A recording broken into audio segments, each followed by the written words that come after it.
Over the past several episodes, I have provided a case for Christianity.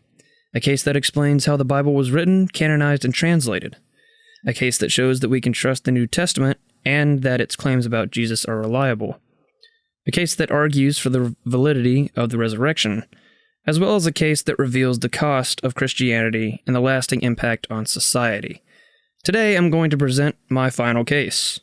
Why Christianity over other religions?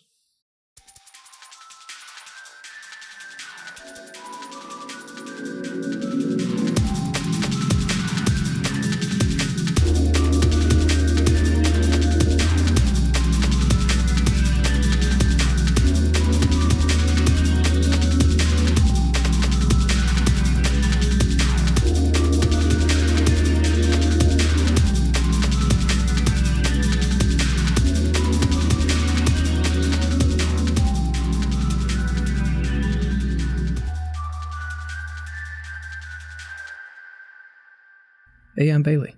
I'm Michael. And I'm David.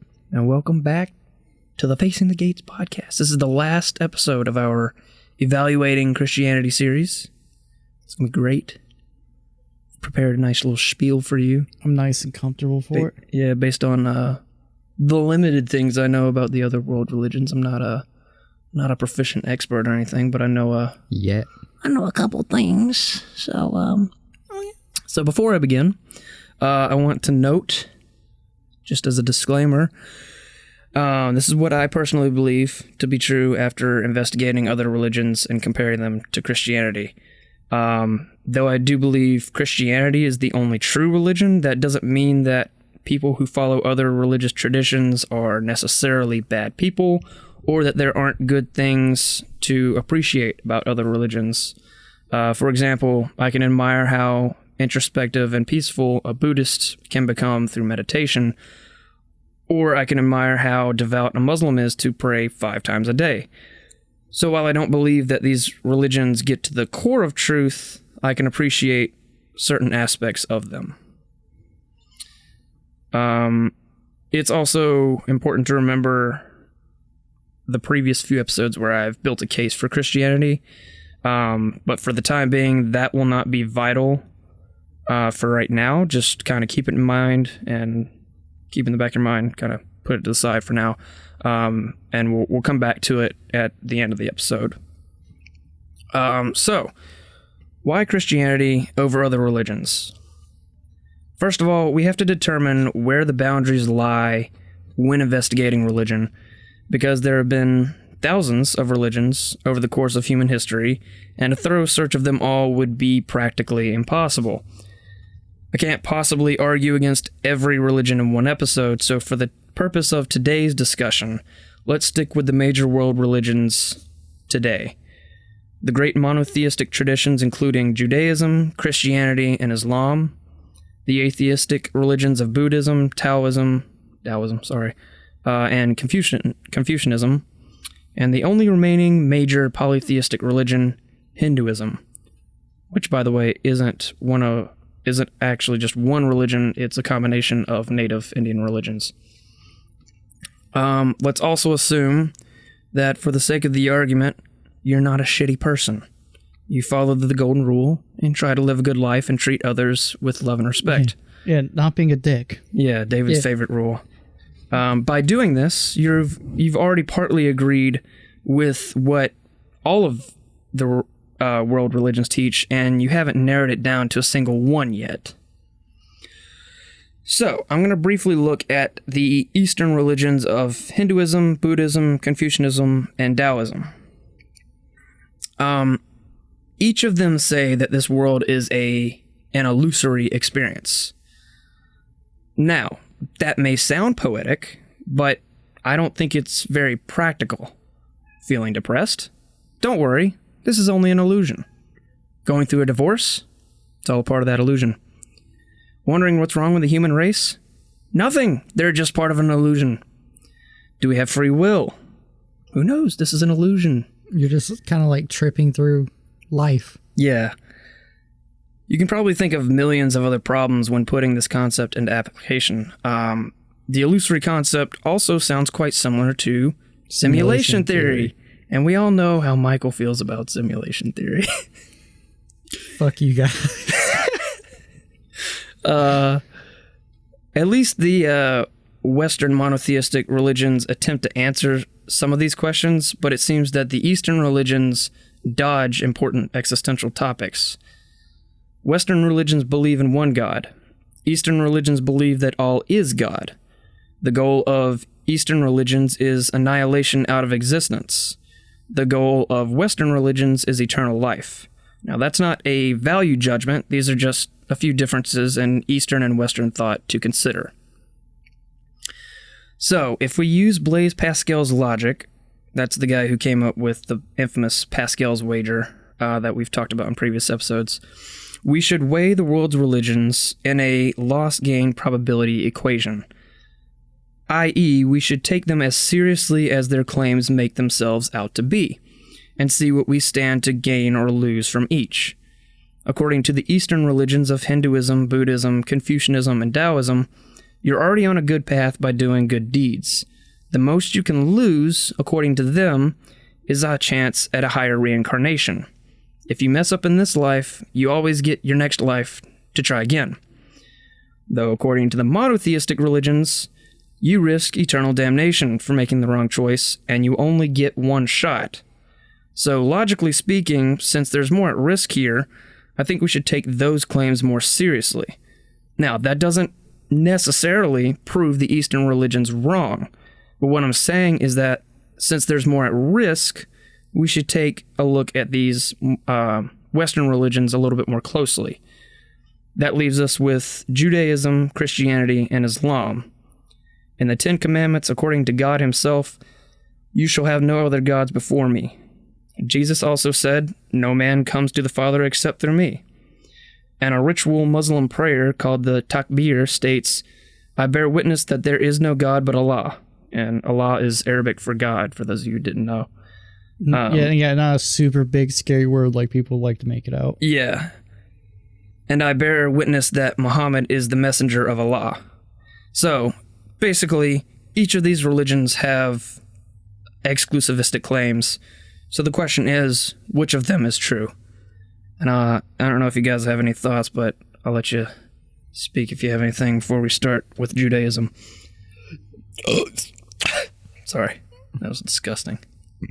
Yeah, I've been drinking Monster. Mainly with especially the Asian religions, it especially come a viewpoint from probably their culture is instead of the individual journey, it's more a about collectivist. Yeah, it's becoming one. So becoming one with the earth and the souls, and basically becoming one with the all soul, which is technically becoming God. The concept of nirvana is literally annihilation. Yeah. So it's essentially salvation is annihilationism. That's all I'm thinking. Right, is the fucking fact that in most religions it's, yeah, kid, this is it. One shot, fucker. Good luck. Don't fuck up. Yeah. Well, that's a difference between the monotheistic religions and the polytheistic or atheistic or Eastern religions. Which, I mean, I guess it's interesting that we have neat categories for Eastern and Western thought, but well, I mean, also considering that Judaism came out of a polytheistic culture, I mean, that kind of idea that there was a one true God and that you only have one shot, that was a very novel concept at the time. Yeah. Yeah, because there have been monotheistic religions like Zoroastrianism and stuff like that, but yeah, God just doesn't go, hey bud, yeah, hell for 30 years, then we'll see what the fuck's cracking. Mm-hmm. We'll in future episodes we're going to talk more about because that's one of those kind of tough things is what do you do with hell? Why is that necessary? So we've actually got an episode talking about that in the future.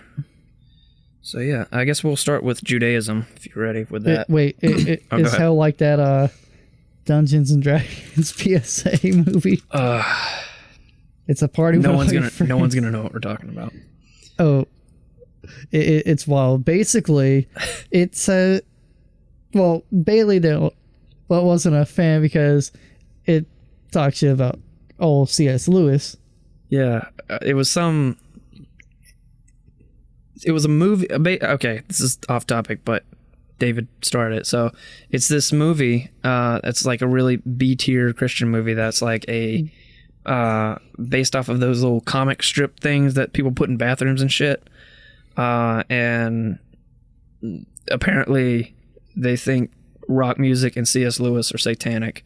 And Dungeons and Dragons. Or RPGs. Or God forbid you level up and get into LARPing.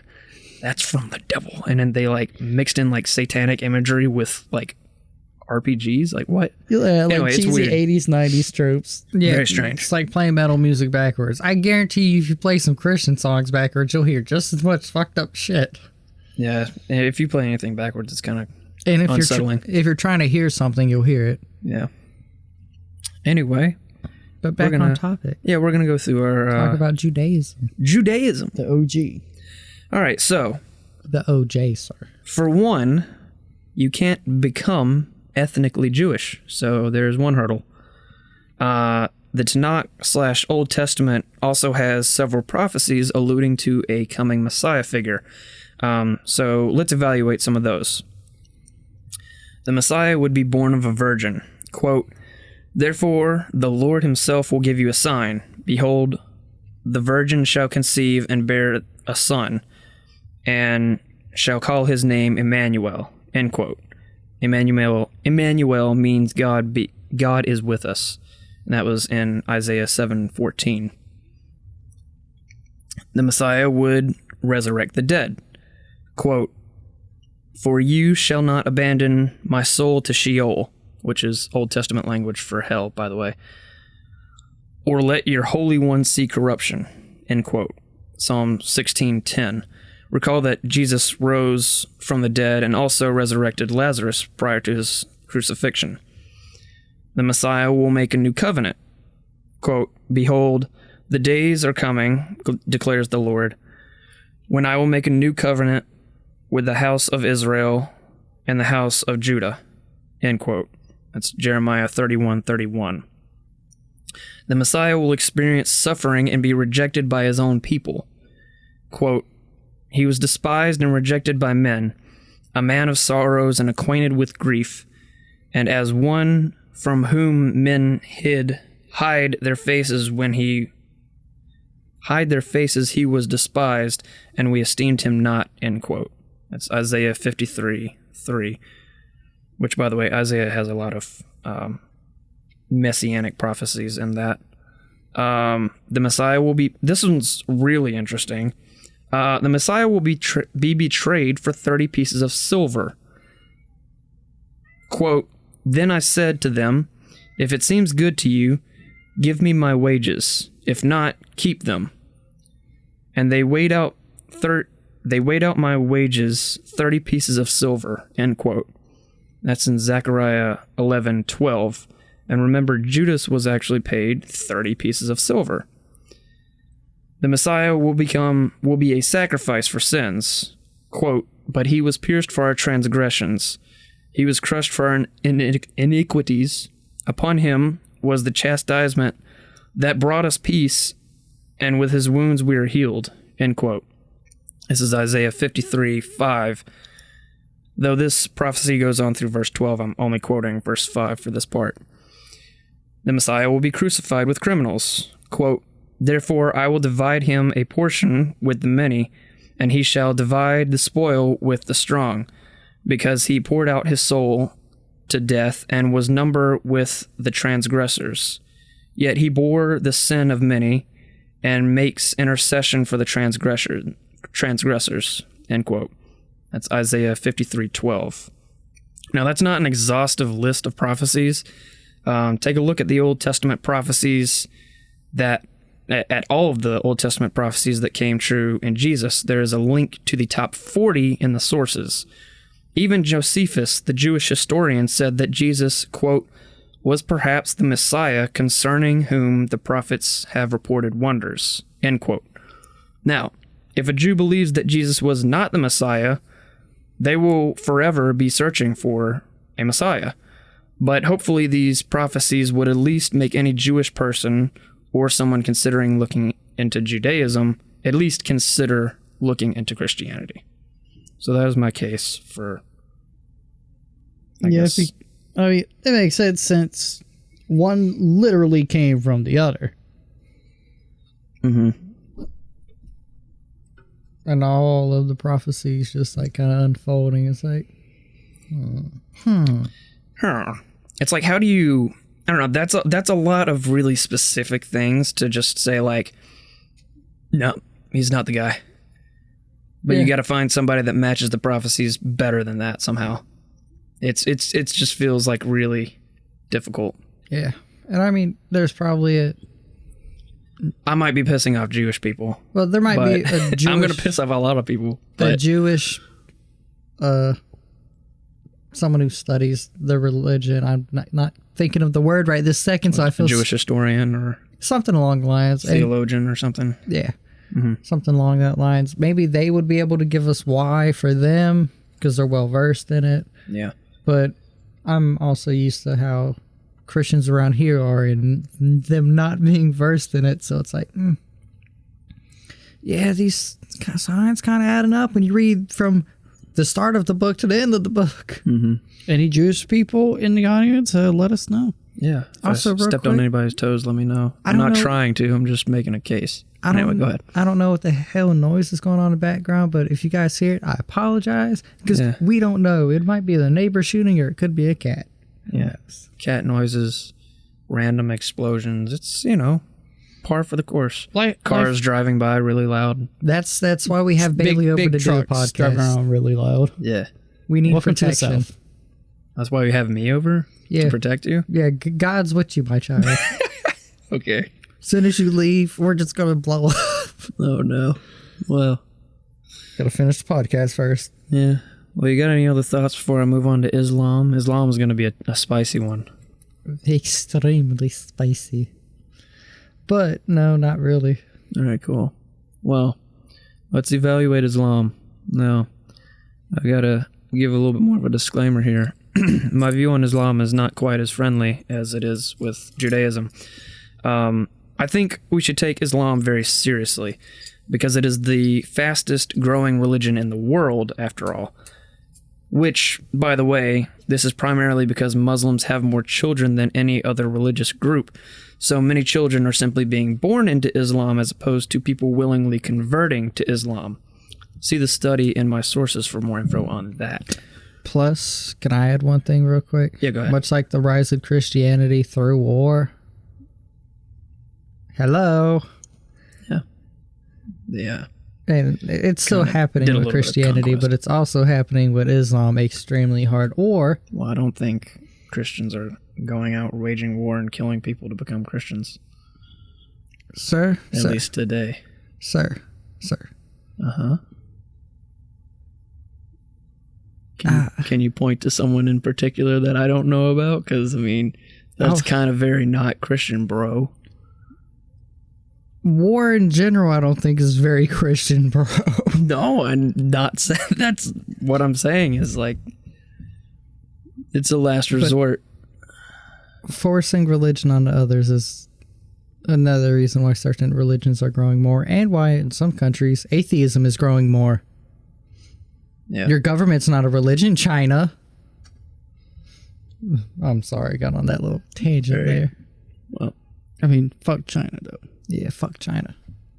All right, well, talking about Islam.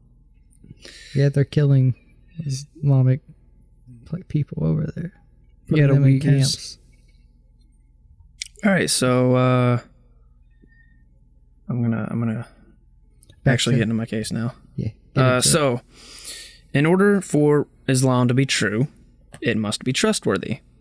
In order for it to be trustworthy, it must make true claims. But Islam makes false claims about Christianity, and it depends on these claims to be true in order to verify itself. For example, Muslims believe that the Bible was corrupted over time, which would not be possible at such a large scale with so many manuscripts. See the episode, Can We Trust the New Testament, for more on that. They believe that Jesus didn't claim to be God, though anyone who has read the Gospels knows that this is wrong. And they believe that Jesus was not crucified, which flies in the face of the historical consensus. Virtually all scholars agree, whether they're Christian or not, that Jesus died by crucifixion, and no one has ever survived a Roman crucifixion. So to be a Muslim is to be ignorant of historical consensus. Islam is also intolerant of Jews and Christians, as the Quran states in Surah 551, which surah are like chapters. Quote, "Do not take the Jews and Christians for friends. Surely Allah does not guide the unjust people." End quote. You know who else tries to shelter their people from the beliefs of others? Cults. And a lot of Christians in the South. Yeah, well. The only difference between a religion and a cult is Christians PRT. literally had different ammunition for Islams. Yeah, well, they... Well, in general, a lot of people in religions try to hide religions from people. That's my... Yeah, I object to that. If they actually prepared people to have intelligent discussions, then they shouldn't have to shelter them. Yeah. But that's a different issue. Well, that's a human issue. But that's built into their text is don't be friends with these people, basically. Now, some may respond by noting that there are more peaceful verses earlier on in the Quran, which contradict the teachings in later verses, by the way. But according to Muslim scholars, these later verses override the earlier ones. Oh, we got a New Testament, Old Testament situation here. Not exactly, because they directly contradict as opposed to the New Testament. Well, I mean, adds a little bit more nuance. More so in the overriding. Well, there's literally explicit, outright contradictions. Yeah. In the Quran. In the beginning, in the early chapters, it'll be yeah, the Jews and Christians, they have their own God, they're cool, you don't have to worry about anything, and later it's kill them. I wonder how bad the Jews and Christians had to really fuck with them at the time for them to write that shit. Yeah. So... Probably pretty bad. Surah 930 calls for Allah to destroy the Jews and Christians for their beliefs. Surah 62:6 says, quote, "O you who are the Jews, if you think that you are the favorites of Allah to the exclusion of other people, then invoke death if you are truthful." End quote. Was that pretty much kill yourself? No. Oh. Well, yes. Invoke death sounds pretty much... Hey, invoke death means,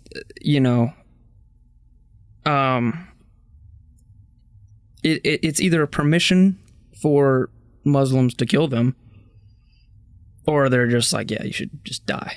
It felt basically very, very much of, yeah, you should fucking die if you really think you're right. Yeah. Now, radical or not, Islam has had a history of conquering and oppression.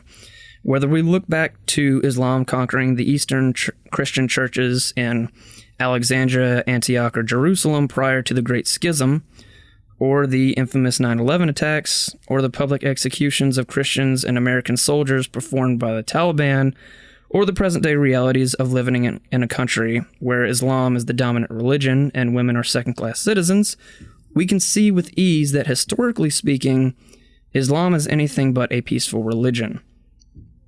Surah 9:29 says, quote, "Fight those who believe not in Allah, nor the last day, nor hold forbidden which hath been forbidden by Allah and his messenger, nor acknowledge the religion of truth. From among the people of the book," this refers to Jews and Christians, "until they pay the jizya," which is the Muslim tax, "with willing submission and feel themselves subdued." End quote.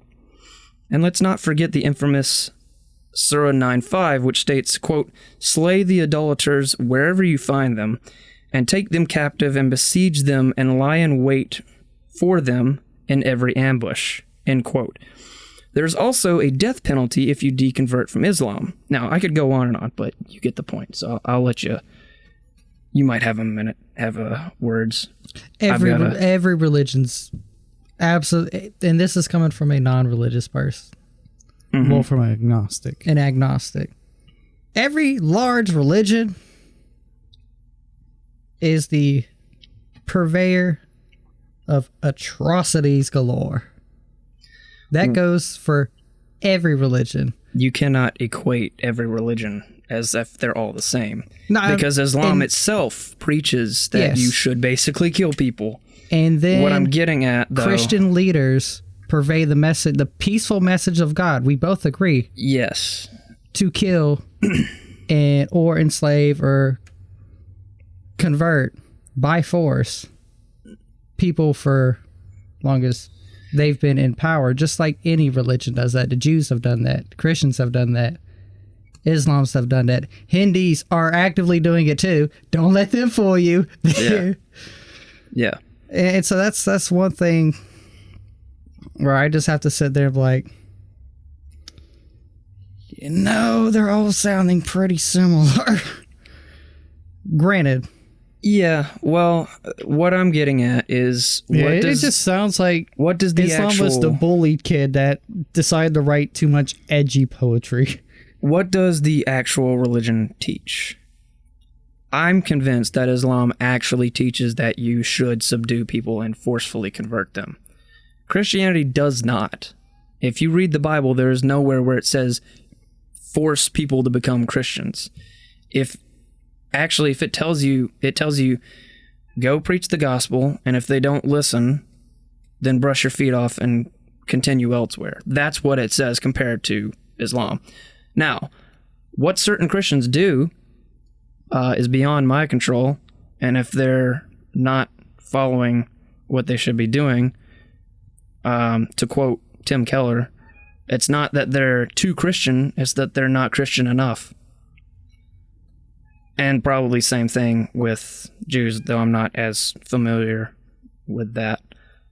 But I mean, like, you do have to look at objectively what it teaches and what the actual view is, as opposed to what these outliers do in contrary to what their religion teaches. And that goes both ways with Islam, because Islam, I think, actually preaches that you should go out and subdue people and conquer in the name of your religion, and yet you will find peaceful Muslims that do not do that. Yeah. So there is... It's one of those where people read it for more than direct... And culture also plays into it. Culture plays into it a lot. Like the difference between Shia, Sunni. Yeah. And also there's probably some Islams that are like, those new texts, don't fucking believe them. Yeah. Yeah. Or people get different interpretations of certain things. And they follow the number one rule of don't be a dick. Precisely.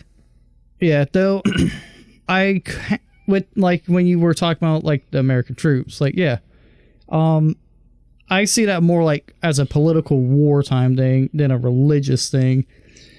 Islam is a very political religion. Yeah. But nowadays politics and religion are so tied up. Yeah. Unfortunately, they shouldn't be, but they are. Or as soon as you lean a little left, you're no longer a Christian. Fun fact, most of like the videos of American troops were mercenaries that they filmed because, proxy wars and all that good shit. Yeah. All right, so one last... It's so a shame, but we shouldn't be in our people's countries. And you should never kill someone and then consider yourself that much more righteous over an innocent person. Yep. No matter what side you fall on. All right, so let's talk about Muhammad. Oh, don't even get me started. Oh, I've got a good little spiel about Muhammad. So, Muhammad plays a massive role in Islam. Wasn't he a pedophile? Like a little kid? We'll get to that.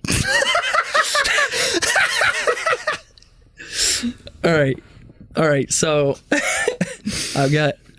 it'll come later. You gotta wait for the punchline, all right? You can't just steal my thunder like that. All right, so Muhammad plays a massive role in Islam, second to Allah himself. In order to become Muslim, you must say that there is no God but Allah and claim that Muhammad was his prophet. Though the Hadith, which are multi-volume recorded traditions of Muhammad's life by those who were close to him, is quite revealing about the actual character of Muhammad. He was tormented by an angel to write down his revelations, which became the Quran. And when the angel wasn't around, he wanted to kill himself. He beheaded boys, killed a woman in front of her 5 children. At one point, he had 7 wives. He married a 6-year-old, and then had sex with her when she was 9 and he was 52. Now, I know Muhammad wasn't from America, but around here we call that rape. Hold up. In modern day America, we call that rape. Okay, fair enough. There are literally hundreds of stories about him like this, and these are not things I just made up out of thin air. These are from Muslim sources. In fact, I got this information from an ex-Muslim who discovered this for himself. If you're curious about what this information looks like coming from a Muslim learning about it for the first time, I can highly recommend the book Seeking Allah, Finding Jesus by Nabeel Qureshi. Also, Muhammad didn't die of old age, he was killed. So who killed him? Well, I have another great resource for you. Check out a video called Who Killed Muhammad, which is in the sources. But I'll give you the short version here, the Cliff Notes version. In the Quran, it is reported that if Muhammad were to make up a revelation and claim it were from Allah, then Allah would sever his life artery, or the aorta, which is the artery coming out of your heart. And this is from Surah 69, verses 44 through 46. And just so we're clear, severing the aorta will kill you. Yeah, there's no coming back. Yeah. Well, according to the Hadith, Muhammad was poisoned by a Jewish woman, which is ironic considering the Muslim views on Jews and women. And Muhammad said, as he was dying, that he felt as if his aorta were being severed. You can connect the dots from there. So, in conclusion, the core beliefs of Islam are hinged upon the unverifiable claim that Christianity is a conspiracy, which is proven false by historical evidence, so why would you trust Islam with your eternal salvation? The Quran promotes violence and oppression, especially to religious groups who oppose them. By the way, I find it interesting that the Quran specifically targets Jews and Christians as opposed to other religions. Regional. Yeah, well, there's Hindus over there. But But they're specifically targeting the other monotheistic religions. That are in kind of the same... In the vicinity, yeah. Vicinity. But there's also other religions that they could have. Yeah. Anyway, history has also proven that Islam is not a peaceful religion. On top of this, Muhammad was not a good person. The stories that Muslims are fed about him are heavily censored, and the ultimate irony was he was killed in a way that the Quran claims only God would kill him. Now, do most Muslims know this? Probably not, because most don't look into the Hadith. Those who are aware of it will actually try and excuse Muhammad in some way, or say that the particular Hadith used to come to this conclusion was not valid, because there cannot be contradiction with Allah's teaching. Basically, that kind of sounds to me like a built-in mechanism designed to make it impossible to say that anything about Islam is wrong. And by the way, the early books of the Hadith are technically more historically reliable than the Quran, because the Quran was written about 250 years after Muhammad's death, which is a very long time, by the way, compared to, say, the New Testament. And the early Hadith books were written roughly 100 years after Muhammad's death. Now, you can tell me if Islam is a religion worth converting to. And I rest my case. If you have any other thoughts, you can... That was a little flaming hot Cheetos for you, but, you know. I mean, I knew he was a fucking pedophile, murderer, just like every powerful man in mainstream religion that is not a godly character. Yeah. So, J-Man, you're excluded, because God bless J-Man. J-Man's a cool dude. Yeah, you're kind of the holy person. Yeah. In that book. I don't think Buddha's a terrible person, you know, he didn't... I bet there's dirt on him. There's probably, but I mean, he was... There's a little bit less, like, historical information on him. He was a rich, powerful person that decided to become... that fucker was? You know he did some fucked up shit to get that fat. Well, that's actually, I think a Hindu sign. No, I'm talking about the like smiling Buddha. Yeah, the smiling Buddha. Oh, The skinny Buddha, because skinny Buddha and his lobes are long because they stretch their ears. And adorn them with gold and nice shit if you were wealthy. Damn, I'm trying to be that fly. All right. Well, go ahead. Yeah, You can wrap up your thoughts, and then I'll go on to the last section. Should I answer the any worth converting to question? That was a rhetorical question, but if you want to answer it, you can. Fuck no. Yeah. And that's nothing against any of you religious people out there. Yeah, I mean, I don't know any Muslims personally. I'm not trying to offend anyone. Obviously, I just said a lot of offensive shit, but... I mean, I look at a lot of Muslims like I do a lot of religions. A lot of Muslims in America generally are not, in my opinion, true Muslims. Because they're very much more peaceful and westernized compared to I think the hardcore Muslim of like the Middle East. Well, and a lot of the normal people in the Middle East who happen to be Muslim seems more culturally Muslim. Like there's people who are culturally there is cultural Jewish, religion, culturally Christian. Right. Yeah, and then there's super hardcore Muslims that are super peaceful, but it's based on their interpretation of it. Yeah. Because that's I know like there's a bunch of denominations of Islam. And it's all like fighting about interpretations and other political shit. Just like Christianity. Yeah. Yeah. But I know I don't think there's as many. There's a lot more denominations. I mean, the biggest one's Sunni, which is, and then Shia is like 15%, Sunni is like 70%. And then there's a more peaceful branch that's kind of like a moderate, like more modern version, which is the guy, the Nabeel Qureshi, based on the one Sunni. that used to be that. And then they're one of the American. I'm not sure of the names. Yeah, most like a lot. There's some extreme sects we've seen from Sunni, but there's more so from Shia, if I remember correctly.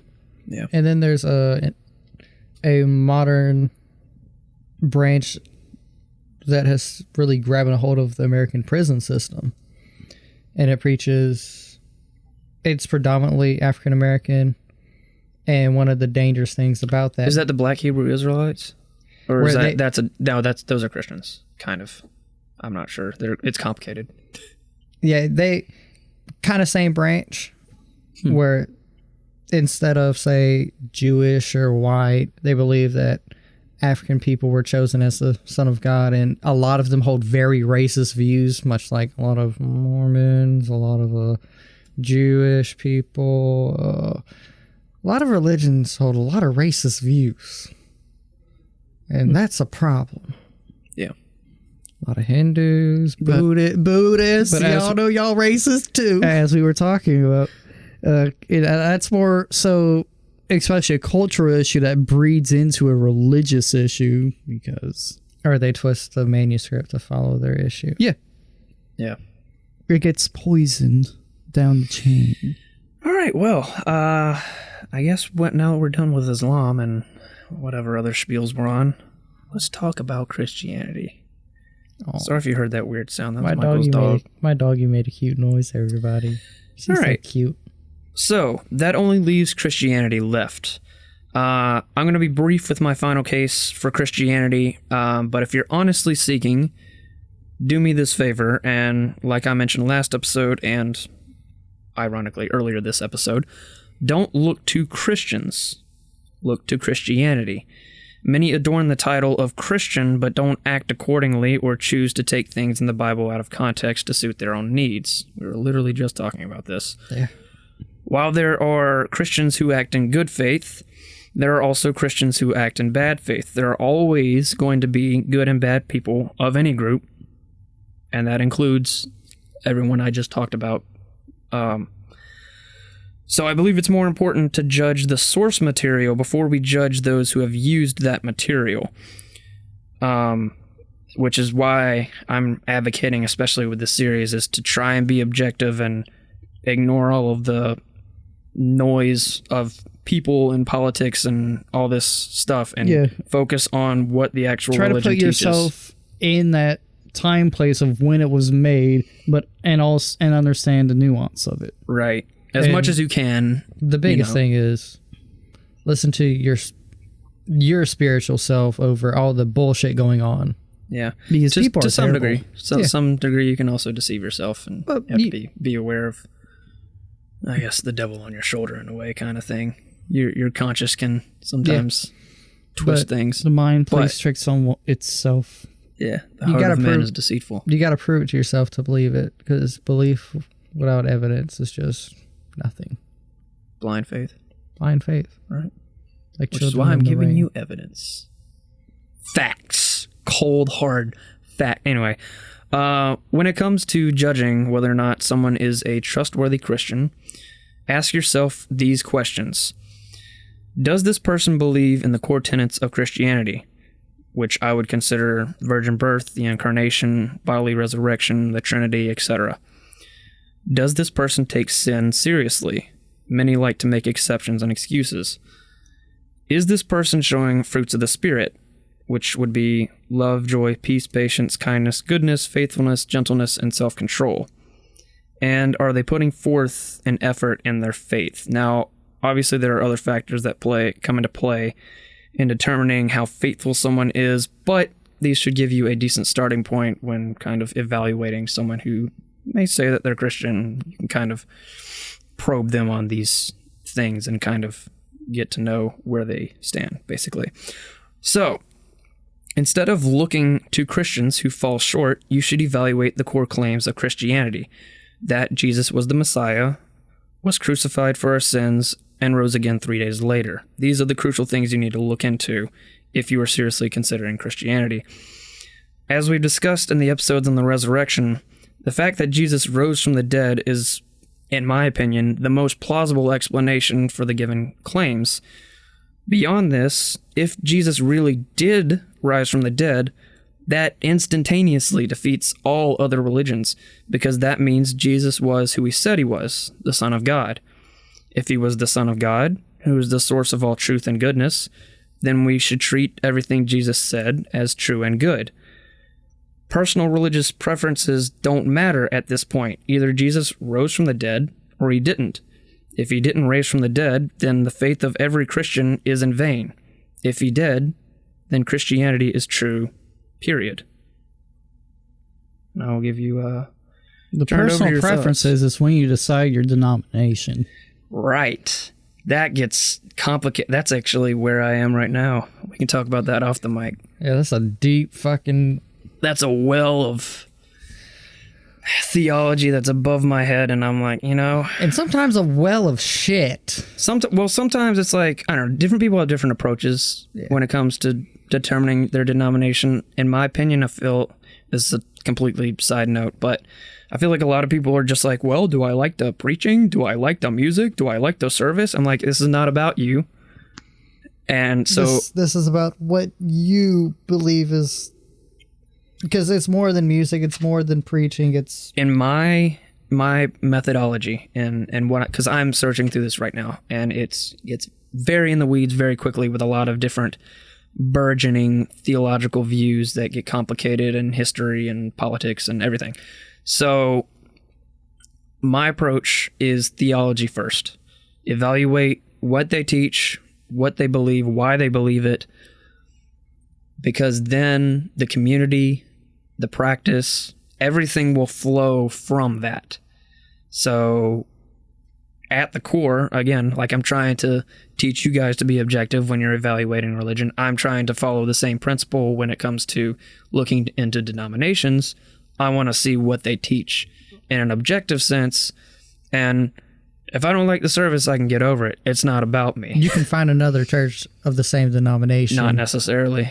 Well, if I'm going for like a more certain denominations are going to have the exact same type of service across the board, but for some of them, if like you mentioned, for some of them, if I'm not going to name names, but if I'm going to certain places, there is a wide variety of types of services that you can go to. I mean, heck, like around here, you going to a Southern Baptist church, sometimes you don't know what you're going to get.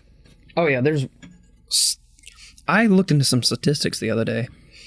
Apparently 10% of Americans as of 2014 were Baptists. Yeah. But they also, according to that, 70% of Americans were Christian. I don't know if that is accurate. I don't think it is. Depends but that was 2014. On how you evaluate it. It was based on a questionnaire. Yeah. Yeah. So if you want to say you're Christian, that's all that counts. Whether culturally Christian, right, religiously agnostic or atheist. Yeah. Some people are afraid to come out as agnostic or atheist. Some people are afraid to come out as sometimes the questionnaires don't have that as a selection. Also true. Yeah, some people are very also just kind of I'd say with the flow. Nominal believers do it because, family or whatever. Cultural. Right. As I look at it currently in America, for every one person you could sit down and have these type of conversations with and go, yeah, I believe he believes what he's telling me. Mm-hmm. He's a Christian. He's living the way. He's being the evidence. There's 20 others. I want to go 20. I would. 5 others that don't know what the fuck they're talking about. And that's what anything. Oh, no. Yeah. I go with 20. 5% actually know their shit up. Yeah, it depends. And some people just, not to shit on them, they don't know how to articulate their thoughts very well. But I mean, that doesn't mean they don't believe or, so I'm not going to judge someone on where they are. But you can tell when someone's person if they're truly what they say they are and they truly believe. You can kind of sense it. And through their works, through their actions. Right. To be Christ-like is to be Christ-like. There's no way around that. Yeah, fun fact, Christian, the word Christian means little Christ. Yeah. So little homie. Yeah. All right, so I got one last little spiel to give, and then we will kind of wrap this one up. So, according to the Christian tradition, the God of the universe became a man. Now, I know that's kind of we say that a lot, but if you think about it, the God that created life and the universe as we know it stepped down from his throne and became one of us. Actually, some traditions call this the Great Condescension because it's condescending for him to become human. Now, he then taught us, rebuked us, exorcised us, raised at least one of us from the dead, and then willingly got himself killed for our sake. He could have easily pulled some trick out of the hat and escaped getting crucified, but he didn't. When he was being nailed to the cross with 7-inch long nails severing the median nerve in his arms, he prayed, "Father, forgive them, for they know not what they do."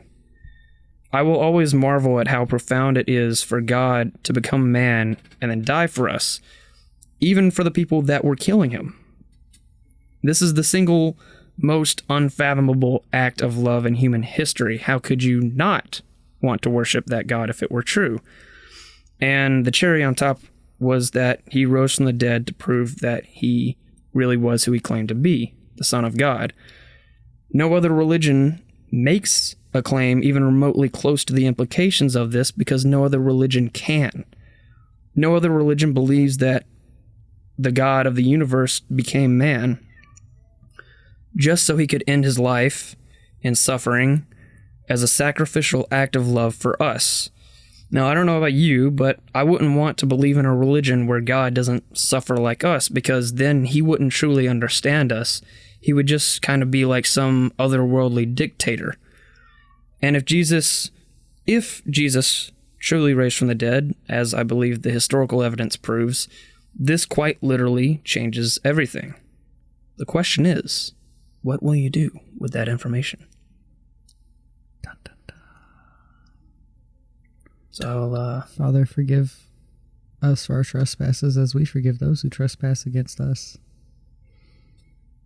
And that is my spiel on, that's the final notes on evaluating Christianity. What's your, have two questions for you guys. Mm-hmm.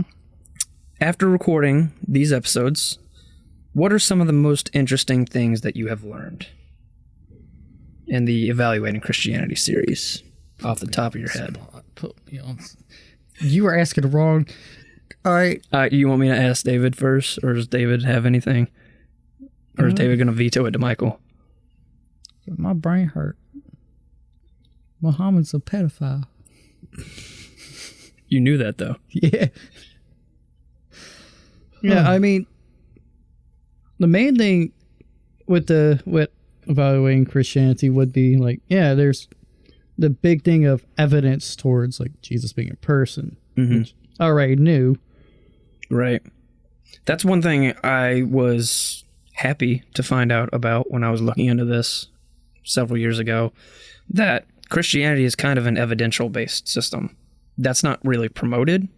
I think that kind of needs to be a part of the Christianity PR today, but it is evidential-based. There's a lot of history that supports the beliefs of Christianity. I remember like being a little kid watching History Channel. I was like, oh yeah, here's the fucking...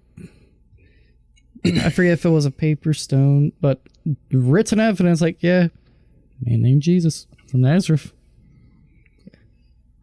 But you can't trust History Channel on Christianity. They like to pull like the one biblical scholar that's like not Christian. Yeah, but at least that one was correct. Aliens. But I was also like 4. Yeah. I was a 4-year-old watching the History Channel. Go ahead. Not sure if this has any direct relation. Half of the shit we've talked about, but one thing I have learned, and it's more of strengthen my beliefs in, is Christians' biggest problem is Christians. Yep. It's unfortunate, but it is. And that's... And I used to be one of those problems, to be fair. I used to be like a blind believer, but thankfully I have existential questions and a nagging conscience and did my homework. Another thing that just got to be stronger in is question absolutely fucking everything. If you believe in a God that gave you sentient thought, question everything. And that's for... And even if you don't have a question, if you know somebody that does, it would be beneficial for you to do some research so you can communicate an effective answer for them. Yeah, ask yourself that. You might have learned something. Ask yourself that question and imagine you have their knowledge. Yeah. Put yourself in their shoes, kind of. Yeah. Good old sociological experiment on yourself. So, what's your favorite thing you've learned? If you can think of anything. Is there anything in particular? I know there's a lot of things. Not off the top of my head, but it's been one of them long days. Right. If only the people knew what time we were recording at. Yeah, well, it's not the latest. We've done later. Yeah. Yeah, but I think we like this. Mike and I've been up the longest because, as I said, I was up early this morning. Yeah. Stressing over tests and programming assignments. All right, well, I'll go ahead and ask you your last question, and then we can wrap this one up. Hit me with a daddy-o. Yes, we love you, Bailey. Cool. In the episode now. That's what's nice. No. Okay. At the beginning of this series, I asked you on a scale of 1 to 100, how convinced are you that Christianity is true? And I wanted to ask you the same thing again, and see if that has changed at all. It's bad that off the top of my head I can't remember my answer. I think that will make it even more interesting. You were like a 5. Nope, don't. Shut up, cat. We're trying to talk about Jeebus. Sorry. What? I wouldn't say I'm necessarily moved closer towards any goalpost with religions. Boy, you ain't been listening. No, I've been listening. But okay. It's all personal. Uh-huh. It's all personal and all beliefs, and even more research must be done. Yeah. Got a lot of sources for you to go through. Got a lot of podcasts to get started on. Yeah. But got to put a number on it, though. I'd bump it up to about a 7. I think that was what you said you were at. I think originally you said spiritually, you made the distinction, one of you made the distinction between historical and spiritual. Like cultural and spiritual. No. Oh, yeah. One said I think I did because, like, the historical... Cat, I will kill you. Go ahead. But the historical aspects are there for like Jesus being a person, living, dying, repeat. Yeah. So like historically, and like I'm at the same place because I know like Jesus lived. He wasn't treated very kindly. And sorry, just killing animals. I mean, spraying them with water. Yeah, the cat wants attention, so she peeks her head under my door. Yeah, because she loves me. That happens every episode, and I just choose to not acknowledge it until it's been an hour and I'm still going. Anyway, go ahead. But yeah, so I'm right at the same field because I mean I know it's historically so, but spiritually, no go. Gotcha. Because you don't believe in the God man or ghost, the J man, the G man. The G man, not the J. The J man was a real person. Yeah. And I think, if I remember correctly, you said between 60 and 70%. On which part? The historical? You didn't make a distinction because you went first, if I remember correctly. People can go back and listen and correct me. But I can't remember where I put myself, but I'd say... And you said that weighs in more spiritually than historical because he made that distinction, and then I asked you if it was more spiritual or historical for your rating. And also a mix of cultural in there too, which is obvious because where do we live, guys? In the South of America. Not South America, but like in the south of the United States of America. It's complicated. I don't know why they did that. Yeah. How dare you name... Just name it America, and stuff. And we're North America, okay? We're not even... We're the real America. We're not the middle America. Yeah. Iowa is. Okay. All right, well, any other concluding thoughts before we wrap up this late epic series where I did lots of research, and you can check out the sources in the show notes. Check out them sources, everybody. Yeah, check out the sources. There's 1, 2, 3, 4, 5. Whether or not you believe, you might run across a couple interesting characters. 9 sources.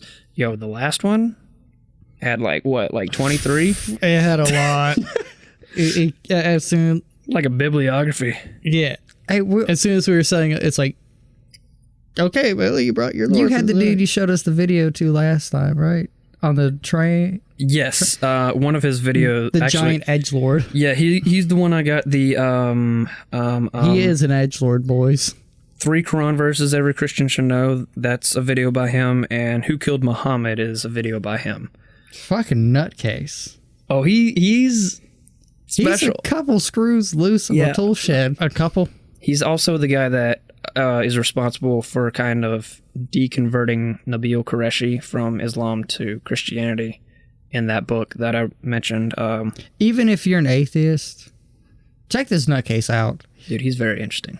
I mean, I think David can vouch. He's interesting. You don't sit right with me with his aggressiveness, but... Well, he's a psychopath. Yeah. His name is Act 17 Apologetics, a.k.a. David Wood. I have... Yeah, another David. Yeah, this one was once an atheist, and he's not anymore. But he also thought he controlled the world. He was a psychopath. He has an excuse. You don't. I wouldn't count that as an excuse. That's called a mental illness. If God is... Psychopathy is a mental illness. Doesn't mean it's an excuse to not believe in the eyes of the Father. Well, and it's because if he could be saved... I'm just saying, at the time, he has an excuse to think that ants rule the world because he's a psychopath. He also tried to murder his dad. Yeah, so I'm not saying that, that's a valid excuse because he did change. But anyway, long story short, we're getting off topic. Basically... Check him out. Check him out. If you go to his homepage on YouTube, it's a 40-minute video of his testimony. Check it out. It's not in the sources, but some of his other videos are in the sources. So if you want to just check that out and then go to... Yeah, we watched it last week. Or the week before, and it was dope. I felt something. I caught a feeling, and that shit's crazy. Yeah. So I had to say something about it before we finished up. Yeah. All right, well... Thanks for listening to this series of episodes on evaluating Christianity. Next time we're doing something different. Oh shit! We're doing. I did David a little favor and got some research in on arguments against God's existence, and some of them are more highbrow than others, and some of them are just kind of layman. Yeah, some of them are kind of just layman objections. I love how I don't have much of a dog in this fight. But some of them are, all of them that we will be discussing, in my opinion, require good answers and not bad answers. And that's why we're going to be going through that to see if they hold up, if there are issues for you guys, and obviously how I would respond to them. And watch me have issues with every single fucking one of them. Yeah. All right. Well, we'll see that. We'll be doing that next time. So thanks for listening. Yeah, David's going to bully me from being an agnostic to a Christian real goddamn quite fast. Follow our social media. I do it every day. Follow our social medias. We need clout. Yeah. No one follows us. Please love us. Love us. Facing the gates. Facing the gates. Yeah. And don't put a bot on a... Like, comment, subscribe if you're on YouTube. Bot or follows. Yeah. Give us a review if you're on Apple Podcasts. All right. We're done. I love you. See you next week. Bye.